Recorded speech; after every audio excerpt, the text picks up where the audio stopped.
बहुत बहुत नमस्कार क्लास में आप सभी की बताएंगे मुझे एक बार। सुषमा कुमारी के एम उपासना, समर्पित पांडे, जितेंद्र कुमार साहू, गोपाल कुमार जी, अवधेश तुषार, सुषमा कुमारी, सभी को बहुत बहुत नमस्कार। प्रिंस यादव जी, अमित मजुमदार, बहुत सारे बच्चे हमारे साथ जुड़ रहे हैं। तो एक बार पहले बताएंगे ऑडियो वीडियो कैसी है, फिर हम आज का रंगारंग कार्यक्रम जो है वो स्टार्ट करेंगे। एस कुमार, समर्पित विपिन अर्जुन, रिक्वेस्ट है कि क्लास का टाइम 8 से 9 कर दो। देखते हैं शायद मंडे से क्लास का टाइम 8 से 9 हो जाए, लेकिन तब तक आप लोग कमेंट बाजी नहीं करेंगे, है ना। हो जाएगा तो बढ़िया है, नहीं होगा तो बढ़िया है, ठीक है। नमस्कार भाई, नमस्कार। Anurag ji, connect, good morning. धीरज, हिना कुरैशी, अर्जुन यादव, विपिन कुमार। क्लास नहीं चल रही है, बच्चा कह रहा है क्लास नहीं स्टार्ट होगी। क्लास बेटा स्टार्ट हो गई होगी, हमारी तरफ से सब कुछ परफेक्ट है। बताइएगा मुझे कि क्लास स्टार्ट हुई कि नहीं। कुछ करने के लिए रह तो गया नहीं, सब कुछ चल रहा है परफेक्ट यहाँ पे तो।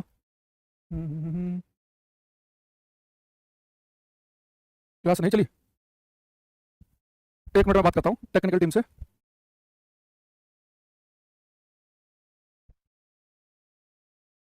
तो क्लास नहीं चल रही है, 1 सेकेंड।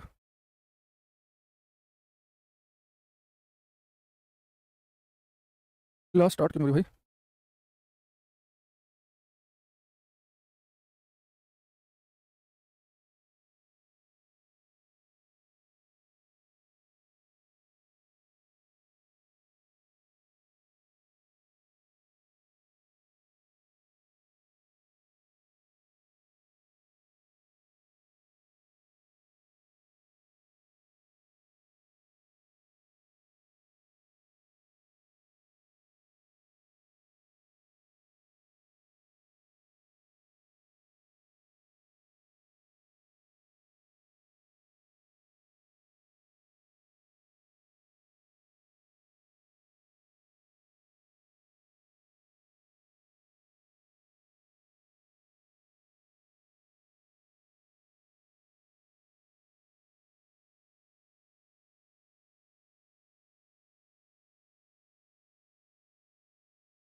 देखना किसी क्लास अगर स्टार्ट हुई तो बताना मुझे एक बार।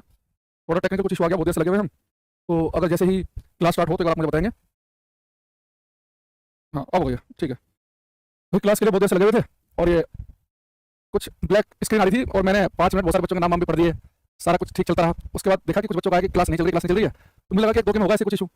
क्लास चलते 5 मिनट हो गए, फिर हमने खुद मोबाइल में चला के देखा तो ब्लैक स्क्रीन आ रही थी। फिर हमने ऊपर बात की टेक्निकल टीम से, तो उन्होंने सोल्यूशन बताया। तो आपको ये सुधार के लिए बहुत खेद है, आपके जो कीमती समय है वो 10 मिनट का लगभग खराब हो गया कुछ टेक्निकल इशू की वजह से। वो ब्लैक वाली स्क्रीन वो अभी चेक कर लेंगे, ठीक है। तो बाकी जो क्लास का टाइमिंग है भाई 8 से 9, देखो शायद मंडे को हो जाए तो सही है, नहीं भी होगा तो भी टेंशन नहीं लेनी है, लेकिन बार बार एक ही चीज लिखनी है ना। तो राधे राधे हर महादेव सभी को, ठीक है। तो अब मुझे लगा कि सबकी क्लास स्टार्ट हो गई। रजनीश कुमार, लवकेश, सुनील, सुषमा, समर्पित, चंद्रपाल, सुधाकर, तुषार, ललित, समर्पित, पांडे, शशिकांत यादव, नमस्कार भाई, नमस्कार नमस्कार। बीएसएफ रेडियो पेट हो जाएगा भाई, तुषार बिल्कुल होगा, बिहारी बाबू, हेमेंद्र, ठीक है। शुरू करें, 1-2 मिनट हम ले लेते हैं एक्स्ट्रा, क्योंकि बहुत सारे बच्चे होंगे ना कि पीछे इशू आया था, क्लास स्टार्ट नहीं हो पा रही थी, तो हो सकता है कि वो रिफ्रेश वगैरह करें अपनी एप्लीकेशन को, तो 1-8 मिनट कम समय लेंगे। अच्छा, कल की क्लास में हमने ग्रेविटेशन गुरुत्वाकर्षण स्टार्ट किया था, अगर आपको याद आ रहा हो, कल हमने एक फॉर्मूला जो था ये F = capital G m1 m2 upon r square. इसका पोस्टमार्टम हमने किया था क्लास में, ये फॉर्मूला कब वैलिड है कब नहीं है, जो ग्रेविटेशनल फोर्स है गुरुत्वाकर्षण बल, ये वीक है कि स्ट्रॉन्ग है, इसकी रेंज कितनी है, ये न्यूटन के किस नियम को फॉलो करता है, ये कंजर्वेटिव संरक्षित फोर्स है या असंरक्षित नॉन कंजर्वेटिव है, ये सारी बातें हम कल की क्लास में कर चुके हैं। कैपिटल जी की वैल्यू क्या है, यूनिवर्सल कांस्टेंट है, इसकी वैल्यू हर जगह सेम रहेगी, ये सारा मामला लास्ट क्लास में हो चुका है। मैं उम्मीद करके चल रहा हूं कि आप सभी कल की क्लास में उपस्थित थे, या आपने क्लास बाद में ली होगी लाइव क्लास में आने से पहले, ठीक है। तो रंगोली लव यादव, नितिन श्री को उपासना, राहुल कुमार को नमस्कार करते हुए करते हैं क्लास शुरू। अब डायरेक्ट लिखेंगे एक्सेलरेशन ड्यू टू ग्रेविटी, इसे लिखते हैं स्मॉल जी से, हिंदी में लिखेंगे गुरुत्वीय त्वरण, गुरुत्वीय त्वरण स्मॉल जी। देखो बेटा हमने क्लास में कैपिटल जी पे फोकस किया था, आज हमारा सारा फोकस होगा स्मॉल जी पे, ठीक है। और जो स्मॉल जी है, अरे कुछ बच्चे अभी भी मैं बोल देता हूँ कि रिफ्रेश कर लो, क्लास स्टार्ट हो गया, एक मिनट रुको।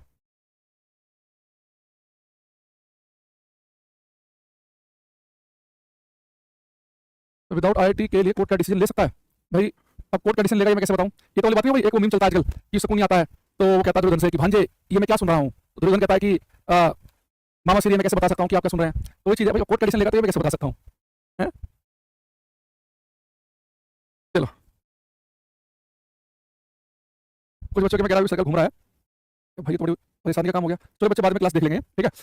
अब यहाँ पे देखना हमारे पहले से 15 मिनट खराब हो चुके हैं, क्लास थोड़ा सा लंबी खींचेंगे आज हम, ताकि जो हमारा टाइम खराब हुआ है वो कवर हो सके। देखो ये लिखा है एक्सेलरेशन ड्यू टू ग्रेविटी, इसका मैंने जिक्र पहले भी किया हुआ क्लास में, पर लेकिन बहुत हल्का फुल्का आज डिटेल में समझना। बेटा हमें पता है कि जो एक्सेलरेशन ड्यू टू ग्रेविटी है, जो स्मॉल जी है, इसकी वैल्यू धरती पे होती है 9.8 मीटर पर सेकंड स्क्वायर। ये मैंने कहा था कि आप इसे न्यूमेरिकल वगैरह में राउंड फिगर में 10 मान सकते हैं, और इसका मतलब भी मैंने आपको बताया था। मैंने बताया कि इसका मतलब ये है कि एक्सेलरेशन का मतलब क्या होता है, वेलोसिटी में चेंज होना, वेग में परिवर्तन होना। एक्सेलरेशन त्वरण की डेफिनेशन में क्या पड़ी है, वेग परिवर्तन की दर, rate of change in velocity, वेग परिवर्तन की दर, यानी कि वो एक्सेलरेशन, वो वेग में परिवर्तन जो ग्रेविटी पैदा करे ड्यू टू ग्रेविटी, जो ग्रेविटी की वजह से हो, उसे हम कहते हैं एक्सेलरेशन ड्यू टू ग्रेविटी। गुरुत्व त्वरण यानी कि वो त्वरण, वो वेग परिवर्तन जो गुरुत्व ग्रेविटी पैदा कर दे, वो ऐसा होता भी है। आपके हाथ में कोई पत्थर छोड़ोगे तो जो नीचे की तरफ भागेगा ग्रेविटी की वजह से स्पीड बढ़ेगी, ऊपर फेंको ग्रेविटी की वजह से स्पीड घटेगी, यानी जो ग्रेविटी वो एक्सेलरेशन पैदा करती है वो स्पीड को कम ज्यादा करती है। और हमें ये भी पता था कि जी की वैल्यू धरती पर 9.8 यानी कि लगभग 10 है। इसका मतलब ये है कि जब भी कोई वस्तु आप धरती पर छोड़ोगे तो उसकी स्पीड नीचे आते समय प्रत्येक सेकंड 9.8 मीटर पर सेकंड बढ़ेगी। तो जब भी कोई वस्तु धरती की तरफ गिरती है, हर सेकंड उसकी स्पीड कितनी बढ़ती है, 9.8, और ऊपर फेंकते हैं तो हर सेकंड कितनी घटती है, 9.8, ठीक है। अच्छा दूसरी चीज, लेकिन बेटा जी की वैल्यू धरती पर इतनी, अगर बात करें मून की, तो मून पर जो जी की वैल्यू है वो धरती पर जी की वैल्यू की 1/6 है। तो धरती पर जी की वैल्यू कितनी है, 9.8 मीटर पर सेकंड स्क्वायर। आप इसका 1/6 निकालेंगे तो आएगा 1.63 मीटर पर सेकंड स्क्वायर। यानी कि अगर आप मून पर चांद पर चले जाओ और वहां पर अपने हाथ से कोई पत्थर छोड़ दो, तो जैसे पत्थर धरती पर गिरा जितना तेज, उतना तेज चांद पे नहीं गिरेगा। जब कोई पत्थर धरती पे गिरता है हर सेकंड उसकी स्पीड 9.8 बढ़ती है, लेकिन जब कोई पत्थर चांद पे गिरेगा उसकी स्पीड हर सेकंड 1.63 ही बढ़ेगी। यानी चांद पर पत्थर आराम आराम से नीचे गिरते हुए आपको दिखेगा बिल्कुल प्यार से।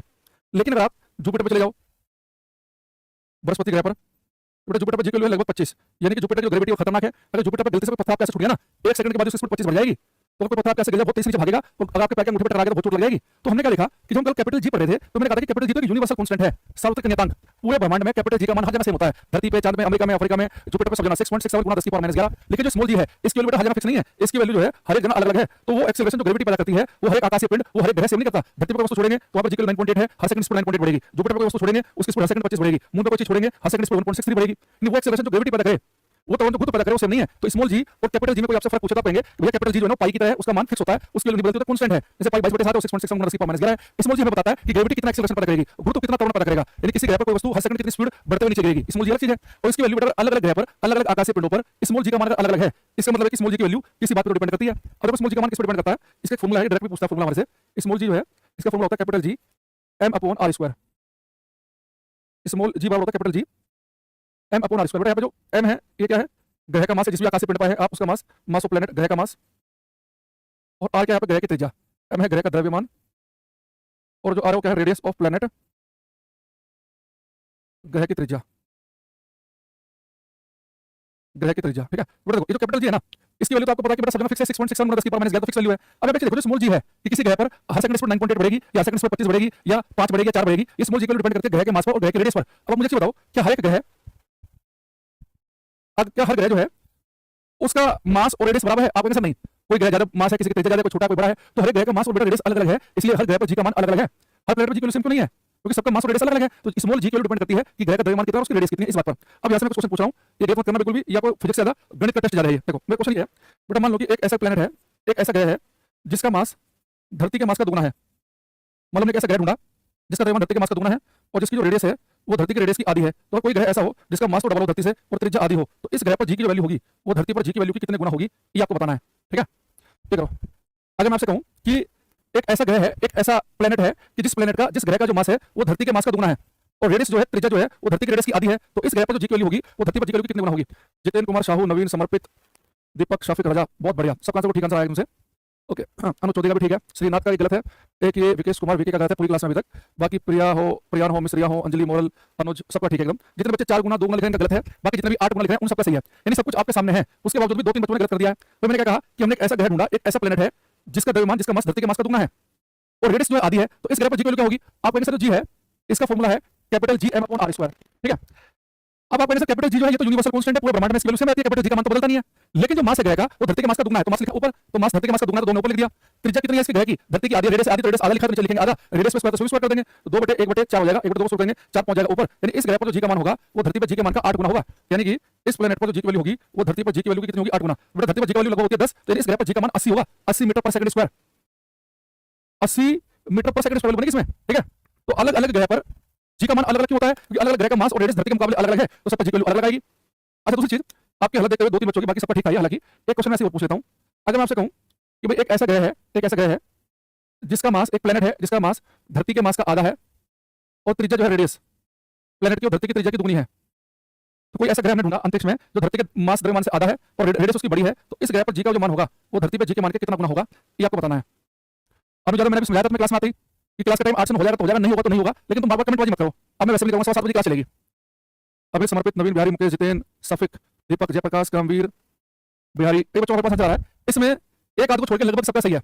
और सही किसका होगा? जो डेली क्लास लेगा, जो टाइम से डेली आएगा, लाइव क्लास में डेली आएगा, चलती क्लास में मुंह उठाकर अपना बताने के लिए कि जज करने के लिए आप कैसा पढ़ाते हो कैसा नहीं, उस पर एक क्वेश्चन भी होगा ना वो कर पाएगा, क्योंकि वो बुद्धिहीनता किसी इंसान तभी पता चलाएगी जब से ये नहीं पता कि कोई भी क्लास में आप आते हो तो पीछे की सारी क्लास देखी होनी चाहिए, जिस दिन क्लास है उस दिन भी ऑन टाइम क्लास में हो। तो कुछ होता है ना ओवर स्मार्ट होते हैं, गांव मोहल्ले में लोग कहते हैं इनका बड़ा तेज है, तो जो तेज लड़का है जिसके दिमाग में बैठ गया मैं तो तेज हूं, वो ऐसे ज्ञानी भी आते हैं क्लास में, हर क्लास में एक दो।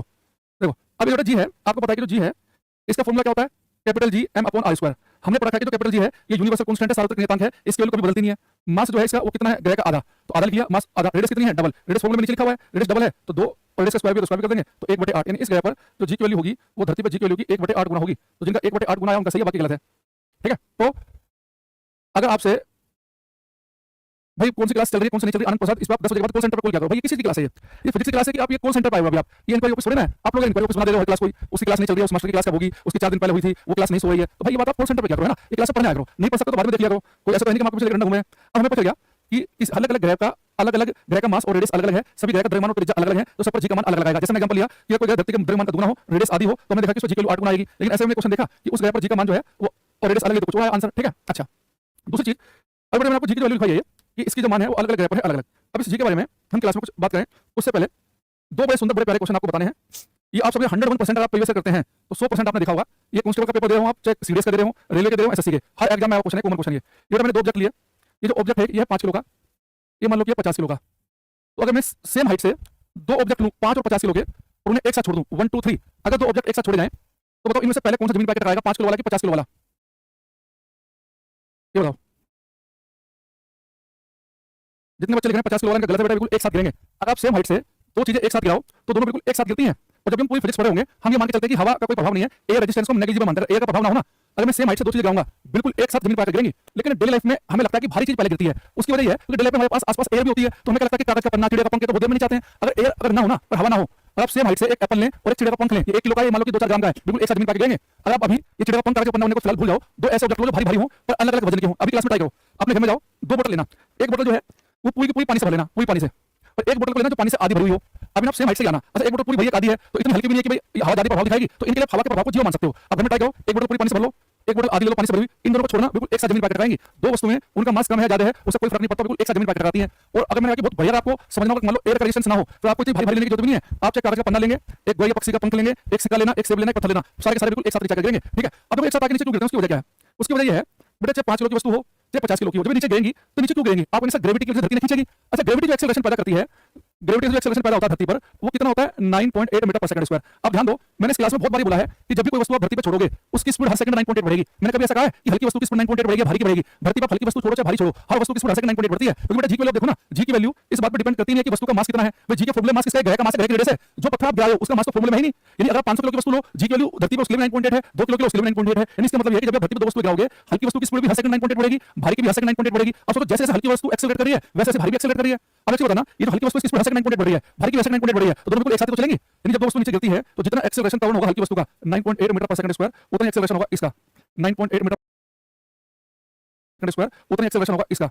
9.8 मीटर पर सेकंड स्क्वायर। तो इसलिए दोनों बिल्कुल एक साथ जमीन पर कटाएंगे। अगर इसे नीचे आने में T1 समय लगा है, इसे T2 लगा है, तो दोनों टाइम बराबर होंगे। अभी मैं इसके बारे में लिखाऊंगा भी। पहले इसको कॉन्सेप्ट को समझो। ये आजकल बड़ा क्वेश्चन आ रहा है। ये क्वेश्चन देखो कैसे कैसे आता है। अब ये क्वेश्चन ऐसे आना बंद हो गया। अब यहाँ पे मान के चल रहे हैं कि वैक्यूम में निर्वात है, हवा का प्रभाव नहीं है। बेटा पहले क्वेश्चन ऐसा आता था कि सेम हाइट से दो अलग अलग वजन की वस्तु डालेंगे तो कौन सी पहले गिरेगी, तो बच्चों ने डर कि दोनों एक साथ गिरती हैं। फिर पूछने लगा कि ऐसा क्यों होता है, कि अब खुद बताता है कि हल्की भारी एक साथ गिरती हैं, ऐसा क्यों है। तो लिख देगा कि ऐसा इसलिए है कि जितना एक्सेलरेशन हल्की वस्तु का होता है उतना ही होता है भारी का। त्वरण एक्सेलरेशन वेग परिवर्तन डिपेंड करते हैं कि वस्तु हल्की की भारी है। अब आजकल क्या पूछता है कि अलग अलग वजन की जब दो वस्तु धरती पर गिरती हैं तो गिरते समय उनके पास क्या चीज सेम होती है। गिरते समय उनके पास सेम होता है एक्सेलरेशन। जितना एक्सेलरेशन इसका है 9.8 उतना एक्सेलरेशन इसका भी है 9.8। इसकी स्पीड भी ऐसे 9.8 बढ़ते हुए नीचे आएगा, इसकी स्पीड भी ऐसे 9.8 बढ़ते हुए नीचे आएगा। इसलिए दोनों एक साथ नीचे आके गिरते हैं। आप इस बात को समझ रहे हैं कि जब कोई वस्तु नीचे की तरफ गिर रही होती है तो वो वस्तु हल्की हो चाहे भारी हो, उससे कोई फर्क नहीं पड़ता। हर वस्तु का एक्सेलरेशन धरती पर 9.8 है। हल्की वस्तु जैसे अपनी स्पीड बढ़ाएगी, भारी वस्तु वैसे अपनी स्पीड बढ़ाएगी। इसलिए दोनों बिल्कुल एक साथ आके गिरेंगे। और ये सीजन में रखा है कि अगर कोई वस्तु जब नीचे की तरफ गिर रही होती है तो उसके पास में क्या चीज कांस्टेंट होती है, एक्सेलरेशन। जब कोई वस्तु नीचे गिरेगी तो हर सेकंड फिक्स 9.8 बढ़ेगी। ये क्वेश्चन अलग अलग में 3-4 बार मैं देख चुका हूं। दो वस्तु अलग अलग मास की हैं, अलग अलग द्रव्यमान की हैं, गिरते समय उनके पास क्या चीज सेम होती है, एक्सेलरेशन। जितना एक्सेलरेशन भारी का होगा उतना हल्की का होगा। ठीक है, अब ये बात तो पहले डायग्राम बना लेना, उसके साथ में ये लिख लेना जो मैं लिख रहा हूं। यहां पे लिखेंगे इन वैक्यूम कैसे लिख लो, when two objects are dropped when two objects are dropped from same height when two objects are dropped from same height in vacuum comma they strike at the same time on the surface of earth irrespective of their masses।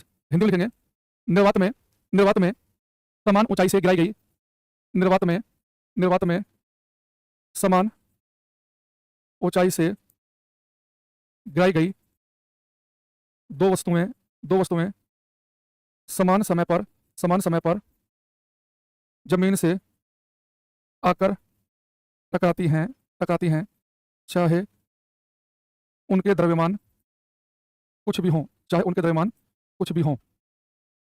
मुझे बताओ कितने बच्चे इस बात को पकड़ पाए कि अलग अलग मास की दो वस्तुएं हैं, वो दोनों एक साथ नीचे गिरती हैं। इसकी वजह क्या है? इसकी वजह यह है कि हल्की वस्तु हो जो नीचे धरती की तरफ गिरेगी वो जैसे एक्सेलरेट करेगी, जैसे त्वरित गति में होगी, ठीक वैसे एक्सेलरेट भारी वाली भी गति है। जब हल्की वस्तु धरती पर गिर रही होती है उसकी स्पीड हर सेकंड 9.8 बढ़ रही है, वैसे ही जो भारी वाली है उसकी स्पीड भी हर सेकंड 9.8 बढ़ रही है। तो जैसे इसकी स्पीड बढ़ रही है वैसे इसकी स्पीड बढ़ रही है, तो दोनों बिल्कुल एक साथ जमीन पर आकर गिरेंगी। ये बात क्लियर हुई कि नहीं? ये बच्चा बिहार पुलिस के PYQ में था, ये बहुत जन आता है, ये बहुत रिपीटेड क्वेश्चन है ये।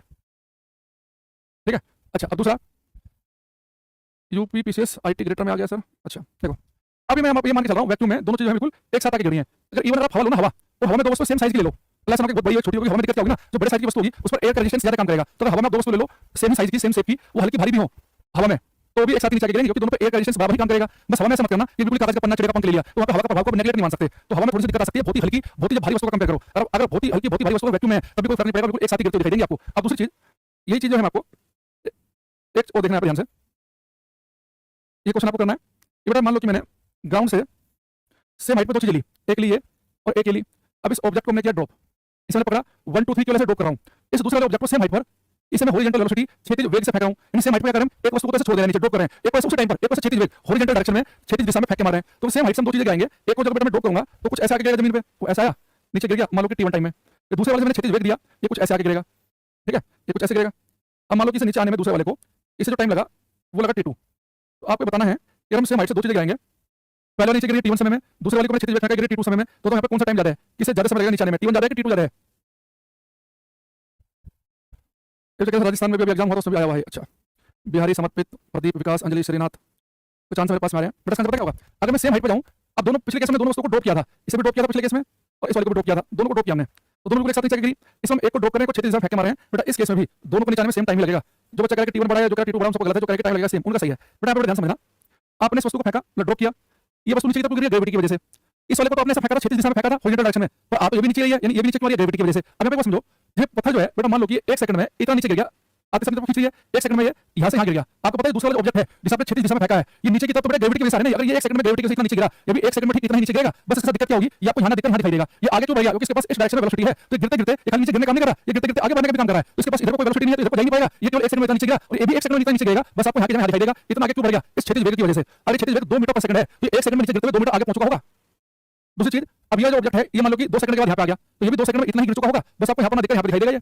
ये मतलब 100 सेकंड में टक्कर मार दी, ये भी टक्कर मारेगा, बस यहाँ पर टक्कर मार के यहाँ पर टक्कर मारेगा। तो ये वाला जो ऑब्जेक्ट है जिसने क्षैतिज वेग दिया वो क्षैतिज वेग की वजह से आगे बढ़ रहा है, लेकिन आगे बढ़ते बढ़ते वो जो नीचे गिरा तो ग्रेविटी की वजह से गिरा है, और ग्रेविटी की वजह से तो नीचे की तरफ एक्सेलरेशन सेम होता है, तो जितना 1 सेकंड में नीचे गिरेगा उतना ये भी गिरेगा, तो दोनों को सेम टाइम लगेगा। अगर सेम हाइट से हम क्या करें, एक वस्तु को ड्रॉप करें और एक को क्षैतिज दिशा में फेंक के मारें तो भी दोनों वस्तु बिल्कुल एक साथ जमीन पर टकराएंगी। होगा क्या, आपने इसे ड्रॉप किया, इस वस्तु को हाथ उठाया, यहाँ सेकंड के नीचे गिरने का काम कर रही है, दूसरे वाली का नीचे गिरी ग्रेविटी की वजह से, लेकिन साथ में आगे भी जा रही है, समझिए। तो बस ये होगा इसमें कि इसे जहाँ पे आपने ड्रॉप किया था ये बिल्कुल उसी पॉइंट के नीचे टक्कर मार देगा। ये क्या होगा, जहाँ पे छोड़ा था आपने उससे आगे जाकर टक्कर मारेगा, इसने आगे डिस्टेंस को ट्रैवल कर ली इस वाली वेलोसिटी, इस वाले वेग की वजह से। बात समझ सभी को? तो मैंने कहा आपसे कि जब आप सेम हाइट पर दो चीजें लेते हैं, सेम हाइट पर दो चीजें, एक को आप ऐसे ड्रॉप कर रहे हैं, वो केवल 10 सेकंड नीचे गिर रही है, 1 सेकंड में इतना गई, 2 में इतना गई, 3 में इतना गई, ये भी क्या होगी, 10 सेकंड नीचे तो ग्रेविटी से गिर रही है, तो 10 सेकंड नीचे तो बराबर ही गिरेगी, भाई गिरते गिरते आगे की तरफ बढ़ जाएगी, ठीक है। तीसरे के साथ में ये सारे केस हम वैक्यूम के लेके चलते हैं, फिजिक्स में मान के चलते हैं कि एयर रेजिस्टेंस हवा का प्रभाव नहीं है। इस वाले क्वेश्चन को ध्यान से करना, इससे मुझे पता चलेगा क्या पढ़ रहे हो, ये चीजों को समझ रहे हो। ये मेरे पास दो ऑब्जेक्ट हैं, इसमें मैंने हॉरिजॉन्टल डायरेक्शन में क्षैतिज दिशा में फेंक के मारा 2 मीटर पर सेकंड से, और दूसरे वाले को फेंक के मारा 5 मीटर पर सेकंड से, ठीक है। तो ये 2 मीटर पर सेकंड से 5 मीटर पर सेकंड से सेम हाइट से हम दो ऑब्जेक्ट ले लें और एक साथ फेंक के मारे, एक को 2 मीटर पर सेकंड से, एक को 5 से, तो बताओ इनमें से कौन सा पहले नीचे गिरेगा, जिसके पास वेलोसिटी 2 है, जिसके पास 5 है। एयर में भारी चीज पहले गिरती है, हल्की बाद में गिरती है। हालांकि अगर आप एयर में दो चीजें बहुत ही ज्यादा भारी भारी ले लो, 100 किलो 150 किलो, इतनी भारी ले लो कि उसके लिए आप हवा के प्रभाव को नेगलेक्ट कर सको, तो वहां पे भी लगभग सेम सही दिखेगा। सफेद, अवधेश, लवकुश, नितिन, कपिल, एच कुमार, योग, प्रदीप कुशवाहा, जयप्रकाश यादव, रजनीश, बिहारी बाबू। बिहारी बाबू, तुम क्या डेली घर में ये सोच करते हो एक भी क्वेश्चन आंसर सही नहीं देना, परंतु हो सकता है तुम ठीक भी देते होंगे, लेकिन जब भी मेरी नजर जाती है तुम्हारा डेली आंसर गलत रहता है। दोनों में बिल्कुल एक साथ ही गिरेंगे, एक साथ। देखो इसे मान लो नीचे गिरने में T1 समय लगा, इस नीचे गिरने में T2 समय लगा, ये भी एक साथ ही गिरेंगे, आप ध्यान देना। देखो भाई बताओ, ये जो हॉरिजॉन्टल वेलोसिटी क्षैतिज वेग है वो तो इन्हें आगे की तरफ लेके जाएगा, ये जो नीचे गिर रहे हैं तो ग्रेविटी की वजह से गिर रहे हैं। ये वाला ऑब्जेक्ट अगर 1 सेकंड में इतना नीचे गिरा, ये बेटा 1 सेकंड में इतना ही नीचे गिरेगा, बस फर्क क्या आएगा कि क्षैतिज दिशा में इसका वेग है 2 मीटर पर सेकंड, तो अगर 1 सेकंड में इतना नीचे गिरा तो साथ में 2 मीटर आगे बढ़ जाएगा। बस इसके साथ क्या होगा, ये 1 सेकंड में इतना नीचे गिरेगा और ये 5 मीटर आगे बढ़ जाएगा, क्योंकि क्षैतिज दिशा में इसका वेग है 5 मीटर पर सेकंड। यानी बस ये क्या होगा कि 1 सेकंड में नीचे आया, ये भी तो नीचे आया, बस ये साथ में यहाँ पे पहुंच जाएगा, ये 2 मीटर आगे निकल जाएगा, ये 5 मीटर निकल जाएगा। दूसरा, ये मान लो कि 2 सेकंड के बाद में ये मान लो यहाँ तक आ गया, इतना नीचे गया, पर लेकिन यहाँ दिखेगा इतना आगे क्यों निकल गया, इस वाले वेग से 4 मीटर आगे निकल गया, ये भी 2 सेकंड में इतना नीचे गिरेगा, यहाँ पर ना दिखकर यहाँ दिखाई देगा 10 मीटर आगे। मान लो कि कुछ समय के बाद इसने टक्कर मारी, यहाँ पर इतना ये नीचे गया, यहाँ पर टक्कर मारता दिखेगा, या टक्कर मारता दिखाई देगा, ये बिल्कुल एक साथ नीचे गिरेंगे दोनों। एक बताओ, ये हॉरिजॉन्टल वेलोसिटी है जो क्षैतिज वेग है वो केवल आगे की तरफ लेके जाएगा, नीचे तो इन्हें जो है वो केवल ग्रेविटी लेके जा रही है, और ग्रेविटी की वजह से तो एक्सेलरेशन सेम होता है, जितना ये नीचे गिरेगा उतना ये भी गिरेगा एक साथ। यहाँ पर हॉरिजॉन्टल वेलोसिटी से केवल आगे की जा रही थी, नीचे तो ग्रेविटी की वजह से गिर रहे हैं, तो दोनों सेम टाइम लगा। यहाँ पे इधर वेलोसिटी है नहीं तो केवल नीचे गिर रहे हैं तो भी एक साथ सेम टाइम लगा। अब इस बात को ध्यान रखना कि आप दो ऑब्जेक्ट जो है इन आप बिल्कुल ड्रॉप कर दो तो भी एक साथ गिरेंगे, एक को ड्रॉप कर दो, एक को हॉरिजॉन्टल वेलोसिटी गिर दो तो भी एक साथ गिरेंगे, दोनों को अलग अलग हॉरिजॉन्टल वेलोसिटी दो तो भी एक साथ गिरेंगे। हाँ, और ये मत कर देना कि आप क्या करो, आपको सर मैं तो ऐसे थ्रो कर रहा हूं, एक को 2 के वेग से ऐसे फेंका हूं, एक को 5 ऐसे आप वर्टिकली और बहुत वेग देंगे तो जिसकी वेलोसिटी ज्यादा जल्दी गिर जाएगा नीचे, वो नीचे की तरफ आए और शुरुआत की वेलोसिटी आपने 2 से 5 दी तो जल्दी गिर जाएगा। या एक को आपने ड्रॉप किया और ऊपर से वर्टिकल वेलोसिटी दी तो पहले गिर जाएगा। तो वर्टिकल वेलोसिटी देने में तो इसकी वेलोसिटी ज्यादा ऊपर लगेगा। यहाँ पे मैं क्या कहूं, दोनों को केवल ड्रॉप करें, हॉरिजॉन्टल वेलोसिटी नहीं, दोनों को ड्रॉप के एक साथ नीचे गिरे, एक को ड्रॉप, एक को हॉरिजॉन्टल एक साथ गिरे, दोनों को अलग हॉरिजॉन्टल तो भी एक साथ गिरे। लेकिन ये ना कर देना कि एक को 2 मीटर पर सेकंड से फेंक रहे हैं ऐसे वर्टिकली और एक को 5 मीटर पर सेकंड से फेंक रहे हैं, तो फिर ये पहले गिरेगी क्योंकि शुरुआत कहां से कर रही है 5 की स्पीड से। हर सेकंड फिर बराबर गिरेगी, जितनी गिरेगी उतनी गिरेगी, लेकिन शुरुआत इसने 1 सेकंड में, पहले 1 सेकंड में ये 2 मीटर चलेगी 5, तो हमेशा आगे रहेगी फिर ये। तो वर्टिकल वाला केस मत कर देना, ये हॉरिजॉन्टल गिरेगा, पेपर वर्टिकल वाला पूछेगा भी नहीं, वो उसे पता है कि जो बच्चा पढ़ के जाएगा वो भी ठीक करेगा, नहीं पढ़ के जाएगा वो भी ठीक करेगा, ठीक है। तो हमारे पास में भाई बताया तो था, जितने तुम्हें कम सुनाई देता है, हमने बोला था कि अगर मान लो अगर एयर हवा है और दोनों की साइज अलग अलग है तो इसका साइज बड़ा होगा, रेडियस साइज बड़ा, रेडियस बड़ी है, उस पर एयर का रेजिस्टेंस ज्यादा दिखेगा, वो थोड़ा सा बाद में नीचे आएगी। लेकिन अगर वैक्यूम है फिर साइज कम हो, बड़ा हो, छोटा हो, उससे कोई फर्क नहीं पड़ता, उनके जो सेंटर ऑफ मास है द्रव्यमान केंद्र है बिल्कुल एक साथ चलते हुए नीचे आएंगे, ठीक है। भारत द्रव्यमान में क्या अंतर आगे चल के आएगा इस चैप्टर में, ठीक। अच्छा, अब हमारे पास में ये कुछ बातें हुई, अब थोड़ा सा आगे बढ़ते हैं। तो क्वेश्चन आपसे पीडीएफ पे पूछ लेते हैं पहले, तो कौन से पीडीएफ में थे, शायद प्रैक्टिस सेट नंबर 4 में थे ग्रेविटी के क्वेश्चन, जहां तक मुझे याद आ रहा है। ग्रेविटेशन नहीं लिखा है, ये करना आसान है, करो ये। गिरते समय ऑब्जेक्ट का मास कितना है वो इंपॉर्टेंट नहीं है, क्योंकि जब कोई वस्तु धरती पर गिर रही होती है एक्सेलरेशन सेम ही होता है एक वस्तु का, वो हल्की हो चाहे भारी हो सबका समान त्वरण होता है, सबकी स्पीड हर सेकंड 9.8 बढ़ती है नीचे गिरते हुए। कह रहा है कि पृथ्वी सतह द्रव्यमान m त्रिज्या r पर गुरुत्वाकर्षण कारण त्वरण g किसके अनुपातिक होगा, तो g का फॉर्मूला आपको याद है, आपने क्वेश्चन कर दिया होगा, capital G m/r²। Capital G है कांस्टेंट, तो स्मॉल g किसके समानुपाती है, ये m/r² के। ये डी का आंसर है, जो बच्चा आंसर डी बता रहा है, अर्जुन, प्रदीप, रवि, शशिकांत, बिहारी बाबू। अरे बिहारी आपने कर दिया इस बार, बढ़िया, बहुत बढ़िया। रोहित प्रताप, समर्पित पांडे, ये राखी कुमारी का गलत है पूरी क्लास में, एक बच्चे का, बाकी सुनील कुमार वगैरह सबका ठीक है। ये क्वेश्चन जो है ना, ऐसा मैं क्वेश्चन आपसे पूछा था, लेकिन पेपर में इसकी लैंग्वेज क्या होगी वो आप देख सकते हैं यहाँ पे। क्वेश्चन नंबर 3 करो, क्वेश्चन नंबर जो लिखना खाली एबीसीडी मत लिखना। राम दुलार, आशीष, कपिल सागर, स्नेहा, राखी, रिंकू गुप्ता, सब करो।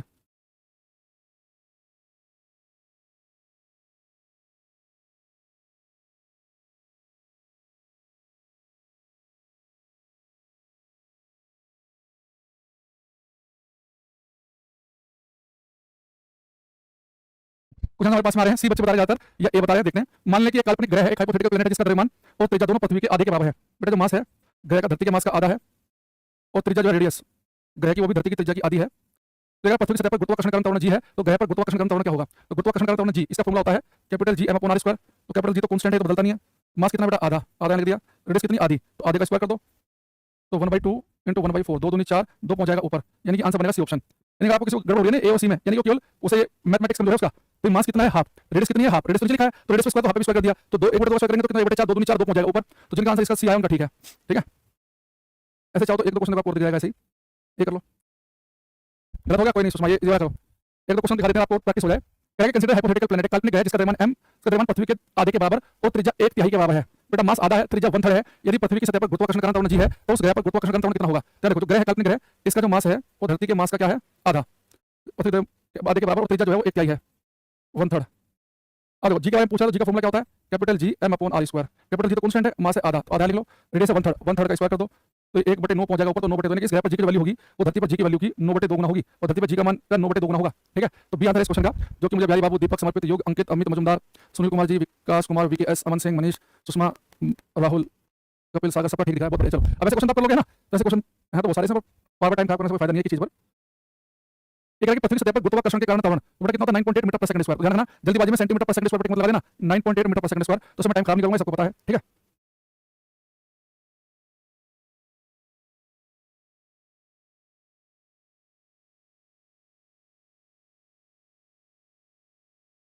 ये करना बेटा, कल पढ़ाया था आपको हमने क्वेश्चन, क्वेश्चन नंबर 19 का 19। अरे जितने बच्चे क्लास में लाइव आते हैं, जो डेली क्लास लेते हैं, मैं उनसे अनुरोध है कि केवल वही क्लास में जज किया करें कि उन्हें समझ में आ रहा है कि नहीं आ रहा है, टीचर सही से पढ़ा पा रहा है कि नहीं पढ़ा पा रहा है, सीख पा रहा है कि नहीं सीख पा रहे हैं, मुंह के चल के आने वालों कमेंट भी नहीं करना। तो जो बच्चे डेली क्लास में आ रहे हैं, जिन्होंने सारी क्लास ली है, तो मैं चाहूंगा कि कोई अपने होनेस्ट रिव्यू दें कि अगर आपको चीज समझ में आती है क्लास में तो वाई लिखेंगे, नहीं आती है तो एन लिखेंगे, है ना। लेकिन सच क्या है, आपने सारी क्लास बच्चे की कंप्लीट रखी हो और आज भी क्लास में टाइम से आए हो, तो ये बैच लेने के बाद मैं केवल फिजिक्स की बात कर रहा हूँ, तो आपको ऐसा लगा कि कुछ फायदा हुआ है, कुछ हम सीख पा रहे हैं, या आपको ऐसा लगा कि ऐसे टाइम खराब हुआ है, उस समय तो आया नहीं है ना, ऐसे ही बस कैलकुलेट के नाम पे हमने आपसे पढ़ लिया, लेकिन ऐसा लगा कि सब फंस गए हो। कई बार ऐसा होता है कि हम कई बार बड़े इंस्टीट्यूट या किसी बड़े टीचर का नाम सुनकर बैच तो ले लेते हैं और हमारी फ्रीक्वेंसी मैच नहीं कर पाती, तो हम ऐसे फंसे अटके हुए से महसूस कर रहे हैं, या कुछ हमारे ज्ञान में कुछ वृद्धि हो रही है कि नहीं हो रही है, तो वो बताना जरूरी है। हाँ, आप बिल्कुल एकदम बेधड़क रहना, कोई आपने सामने तो नहीं, जो भी आपको लगता है।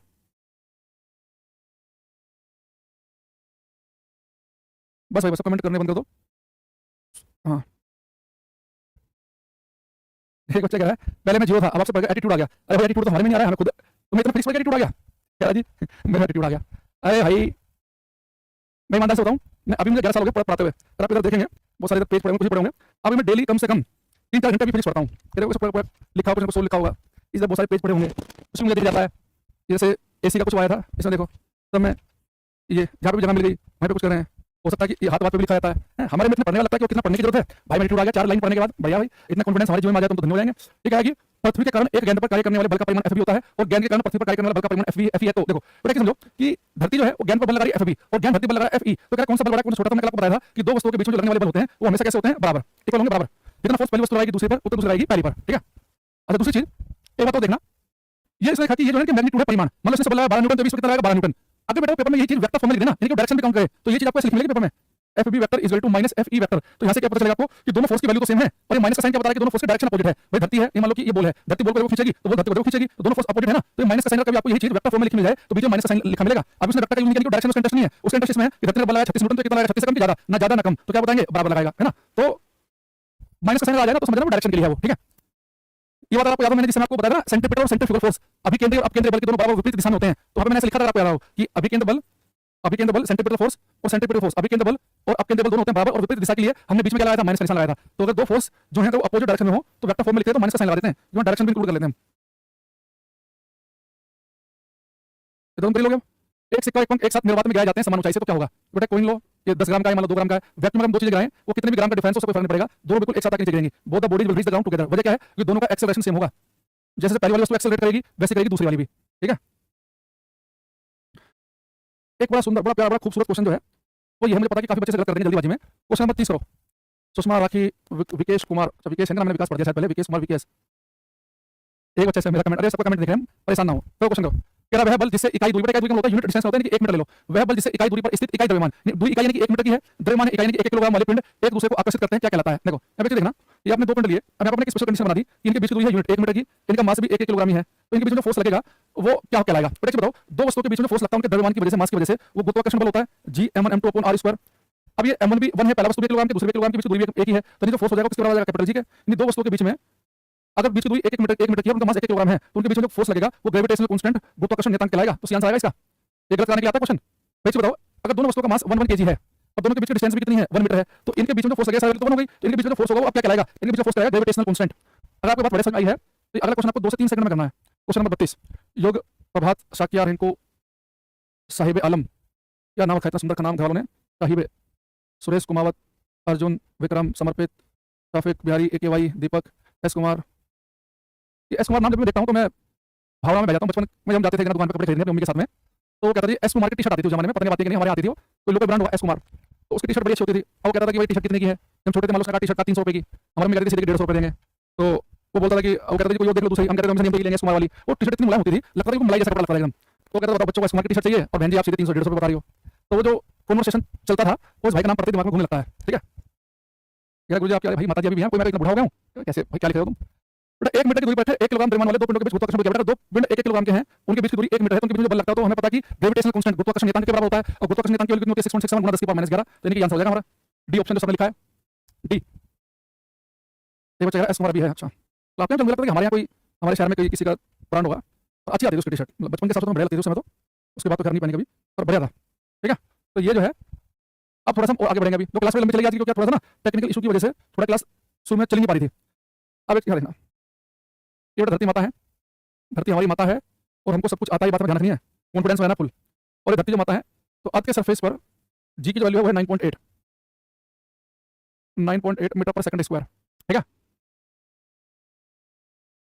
तो क्या है कि कोई दुकान पे आके रेट अदा कर देते, प्रोसेस नहीं कर पाता है, इसलिए थोड़ा सा जो है ना बार्गेनिंग वाला यहाँ पे चलता है ना, वहाँ बड़ा ना आप कितनी बार्गेनिंग कर लो, आते समय आपको लगता है कि लुट तो नहीं है, उसने 1000 की चीज दी, आपने मान लो कि 700 की भी लाए, आपको लगता है कि आपको 600 की भी दे देता, वो एक कन्फ्यूजन रहता है बार्गेनिंग वाली चीज़ में ना। तो सबसे बड़ा मतलब इसलिए जब से मैंने खुद से चीज़ लेनी शुरू की, थोड़ा बड़ा हो गया, दिल्ली से दिल्ली आ गया, तो जो फिक्स रेट वाली दुकान होती है ना, उन पर रहता है सेटिस्फेक्शन, जो कहते हैं वैसे हम 1 रुपया भी कम नहीं करेंगे, तो वहाँ ठीक लगता है। उसने 1200 तो सर मगजमारी नहीं करनी, एक आपको लूटा हुआ महसूस नहीं होगा ना, वरना तो आप कभी इधर जाना दिल्ली में पालिका बाजार वगैरह में, वैसे बोलेंगे भाई साहब ये ले लो, कोई भी बताएंगे जैकेट कितने की है, उसने 5000 की, आप बोलोगे 1500 की, 1800 दो, 1500 ठीक है, आपको लगता है यार 1500 1200 बोल देता, तो मतलब वो 2-3 मिनट से ले नहीं रहा है, 5000 के आपने 1500 कहा और फिर एक बार उसका 1800 दो, नक्की करो मामले को, आपने 1500 ही है 1500 दे रहा है, ये बड़ा हुआ है। देखो अब जी की वैल्यू है ये 9.8 मीटर पर सेकंड स्क्वायर होती है, ये अर्थ के सरफेस के लिए है, अर्थ के सरफेस के आसपास है, अगर धरती पर खड़े हैं या धरती से हल्का फुल्का ऊपर नीचे हैं, तो कोई भी वस्तु आप छोड़ोगे तो उसकी स्पीड गिरते समय हर सेकंड 9.8 बढ़ेगी। तो जी की वैल्यू जब बचपन से पढ़ते आ रहे हैं 9.8 ये वैल्यू केवल अर्थ के सरफेस के आसपास के लिए है। लेकिन लेकिन अगर आप अर्थ के सरफेस से अंदर की तरफ आना शुरू करो और धरती में गड्ढा खोदते खोदते मान लो कि आप अर्थ के सेंटर पे आ गए, आपके सेंटर पे ओ से, तो क्या होगा, जब जी की वैल्यू जो है अर्थ के सरफेस पे 9.8 अगर थोड़ा सा अंदर आओगे ना, जी की वैल्यू होकर रहेगी 9 और अंदर आओगे 8, फिर कहीं पे 7, कहीं पे 6, कहीं पे 4, कहीं पे 2, कहीं पे 1 और सेंटर पे कितनी हो जाएगी 0। नहीं जी का जो मान है अर्थ के सरफेस में गड्ढा खोदते केंद्र की तरफ चलें तो जी की वैल्यू घटते घटते घटते घटते घटते सेंटर पे कितनी हो जाएगी 0। इसका मतलब ये है अगर आप धरती के अंदर गड्ढा खोदते खोदते मान लो यहाँ पहुंच गए जहाँ पर जी का मान 6 है, तो इसका मतलब ये है कि यहाँ पे कोई पत्थर आप छोड़ोगे तो उसकी स्पीड हर सेकंड 6 बढ़ेगी, 9.8 नहीं बढ़ेगी। आप मान लो कि यहाँ पर आ गए तो जी की वैल्यू यहाँ पे 2 है, कोई पत्थर आपके छूट गया उसकी स्पीड हर सेकंड 2 ही बढ़ेगी, और यहाँ पे जी की वैल्यू 0 है, कोई पत्थर छोड़ दोगे तो वहीं कहीं झूलता रहेगा, नीचे गिरेगा नहीं। ठीक है, तो हमारे पास में ये जी की वैल्यू अर्थ के सरफेस से अंदर घुसने पर लगातार घटती है घटती है घटती है घटती है। ठीक है, ऐसे बढ़कर मैं अर्थ के सरफेस से ऊपर की तरफ जाऊँ, जी के लिए 9.8 ऊपर जाएंगे, घट जाएगी 9 ऊपर जाएंगे 7, कहीं पे 5, कहीं पे 4, कहीं पे 2, कहीं पे 1 और बहुत दूर चले जाएंगे मतलब इन्फिनिटी पे, अनंत पे, बहुत दूर धरती के प्रभाव से, तो जी का मान घटते घटते कितना हो जाएगा 0। तो मुझे क्या समझ आया कि अगर पेपर में कोई मेरे से पूछ ले कि अर्थ की सतह से केंद्र की तरफ जाने पर जी का मान बढ़ता घटता किसी में रहता है, हम बोलेंगे अर्थ के सरफेस से सेंटर की तरफ जाने पर जी की वैल्यू घटती है। कोई कहते कि सरफेस से ऊपर की तरफ जाने पर क्या होगा, तो भी जी की वैल्यू घटेगी, यानी जी का मान जो है वो डेप्थ के साथ भी घटता है, हाइट के साथ भी घटता है। यानी अगर कोई मेरे से पूछे कि जी का मान सबसे ज्यादा कहां होता है, हम बोलेंगे जी का मान सबसे ज्यादा होता है अर्थ की सतह पर, अर्थ की सरफेस पे। अच्छा सरफेस पे कहां ज्यादा होता है वो आगे अगले वाले टॉपिक में आएगा, अभी के लिए समझो कि जी का जो मान है सबसे ज्यादा होता है अर्थ की सतह पर। अर्थ की सतह से 10 किलोमीटर अंदर जाओ या 10 किलोमीटर ऊपर जाओ, दोनों जगह वैल्यू कम हो जाएगी जी की। हालांकि मैं ये कह रहा हूं आपसे कि जी का मान ऊपर जाने पर घटता है, अंदर जाने पर भी जी का मान घटता है, ये काफी गहराई की बात हो रही है। नहीं कि आप अपने घर में पहले फ्लोर पे हैं, एक भाई आपका थर्ड फ्लोर पे रहता है, सोचो जी का मान कम है, ये बेटा जो बिल्डिंग बनी हुई है ये सब अर्थ का सरफेस ही माना जाएगा। तो अर्थ के सरफेस से आप काफी ऊपर जाएंगे या काफी अंदर जाएंगे तो जी का मान घटेगा। एक बच्चे का मून पर जी 0 होता है ना, भाई लगता है कि बच्चा पढ़ी ना क्लास में, हमने क्या बताया आपको जी का मान 0 बताया, हमने मून पर कितना बताया, बाकी बच्चे बताने से जी की वैल्यू अर्थ के मून के सरफेस पे क्या पढ़ाई मैंने आपको आज बताओ इसे, ये तुम भी प्रदीप कुशवाहा के भाई हो 1.63 बताई ना भाई, जी की वैल्यू जो है मून पर धरती पर जी की वैल्यू की 1/6 होती है, मून पर जी का मान 1.63 मीटर पर सेकंड स्क्वायर है, जी नहीं है बेटा, मून पर ग्रेविटी जो नहीं है, मून पर एटमॉस्फेयर नहीं है, वातावरण नहीं है, ग्रेविटी जो नहीं है। अगर कहीं पर एटमॉस्फेयर नहीं है, वातावरण नहीं है, वैक्यूम है, तो इसका मतलब नहीं ग्रेविटी नहीं होगी, मून पे कोई चीज आप छोड़ोगे तो नीचे गिरेगी, पर ग्रेविटी धरती जैसे नहीं कम है तो आराम से गिरेगी, 1.63 यहाँ पर है ना। देखो यहाँ पे लिखेंगे हम variation variation in the value of G with height and depth लिखेंगे, पृथ्वी तल से ऊपर नीचे जाने पर जी के मान में परिवर्तन, पृथ्वी तल से ऊपर नीचे जाने पर जी के मान में परिवर्तन, तो variation in the value of G with height and depth. समझ में? चलो आज के लिए हम इतना, एक चांद पर हम हाई जंप 20 फुट हो जाएगा, चांद जितना धरती पर आपकी कैपेसिटी है ना कूदने की, जितना बड़ा धरती पर कूद सकते हो उसका 6 गुना आप जंप लगा सकते हो चांद पर, मतलब धरती पर आप 1.5 मीटर ऊपर तक कूद सकते हो तो 1.5 का कर देना 6 गुना, तो 9 मीटर तक कूद सकते हो। ठीक है, तो आज के लिए रखेंगे, बाकी मिलते हैं मंडे को। ठीक है, bye, thank you everybody, take care.